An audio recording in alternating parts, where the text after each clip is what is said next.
For those who didn't see him as a youngster, young player, Glyn Hodges, just show what he was like, because he was a very talented player, wasn't he? Oh, Glyn was extremely talented. I always remember Ron Atkinson when he was manager of Villa and I was at Sheffield United and we were playing them, and he was on about Hodges. He said he should have played for me at United, but what Hodges lacked was the discipline to keep himself fit properly, to look after himself properly and just take it that next stage forward. I mean, he was an international, he was a good player, but I think if Glyn had probably just been a little bit more professional, and in a way I blame myself, I think I perhaps should have put him under a bit more pressure to do that, because talent-wise, yeah, top notch. I mean, great skill, can see a pass, a good finisher, good size and everything else. He's had a very good career. I don't want to take it away, but I think he had that ability. Nigel Winterburn got there as well. Glyn should have played at that level. In terms of this Saturday, of course, big cup tie here, West Ham United. Turning the clock back, 1985, what were your memories then of that tie? Yeah, it was on the way. It was our first season in the second division, as it was called at that particular time. We'd come out of the third division and we were doing okay in the league. People were expecting us to be bottom and we wasn't. And we had the nucleus because people like Wally, Glyn, Alan Cork, a very good player. Stuart Evans was doing his bit. Mick Smith and Mark Morris were at that time good enough centre halves, not quite good enough when we got to the top league. Winterburn was there, Gage was there, Bassett was there, and we did well. We at home, I remember us doing well. We equalised late, but I think we had a couple. I think Glyn reminded me he hit the post in that game, and I was talking to Tony Cotty about it, and he said, they felt they were lucky to get away with a 1-1 at Plough Lane. But it was a bit of a different game when we went to West Ham. I think the replay was on the Tuesday straight after, and I think the home game had taken a lot out of us. After the initial sort of half hour, I could see that we weren't quite at the races. We were just off the pace, and of course they had people like Devonshire, a hell of a player, Alvin Martin playing, Ray Stewart, Parksy in goal. They were a good side, and to be fair, they gave us a spanking in the second half. But I looked 2 years later, Christmas, not even 2 years, a bit earlier, a year and 3/4, we went to West Ham over Christmas and beat them 4-2. It was Gage and Winterburn with the fullbacks, but Gale and Thorne with the centre halves. Dennis Wise was playing, Vinnie Jones was playing, Sedge played, Glyn played, and we had Fash up front. So we'd moved on, and that season we took 4 points off of West Ham there. So we progressed in that next 2 years from being below West Ham to being beatable. But it was a good fifth round. I think that was the farthest Wimbledon had gone at that stage. We got to the quarterfinals in '86, didn't we? And then the club the following year under Bobby got to the final, which was great.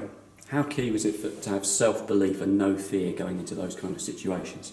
Well, as a player myself, I got bombed at Chelsea. I turned Watford down when I had a chance to be a pro because I didn't think I was going to be good enough to play at the top level. I played top amateur football with a lot of good players who could have been pro footballers at that time because the pro game wasn't paying the wages. And a lot of people, like Ian Cook, were working in the bank. They weren't going to take up. I had my own business. I wasn't going to take up to be a pro. That's why we did it. So non-league was good. And at Walton and Hersham, we'd had good cup runs. We knocked Brighton out the cup, Hereford, Exeter. We were used to doing that. So when we come to Wimbledon, it didn't really affect us. We had a mentality where we thought we could do well against the top sides, which we proved in our first season with Burnley and Leeds. Then the following year we got beaten by Brentford, I think. The following year Middlesbrough in the fourth round, we were there. So always I felt and drilled into these boys, look, we mustn't be frightened of what's out there. Their reputation's great. Those players, they are good players, there's a reputation. But when they're on the field, they've got to play to their reputation, etc. So we always had a good mentality in the team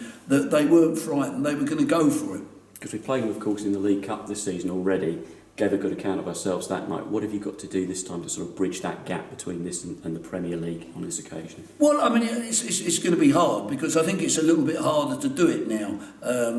Probably at that particular time with that team, I think the top clubs didn't think that our players were that good. I think they put the long ball in. They're a long ball team. They can't play the what type of football we want, which is utter nonsense because they all went on to prove that was absolute crap as such. But of course, this is going to be a difficult game. I mean, if West Ham come with the right attitude, which I'm sure you'd expect them to do it, yes, they're expected to win. They, technically proficient. They're going to be better than we are.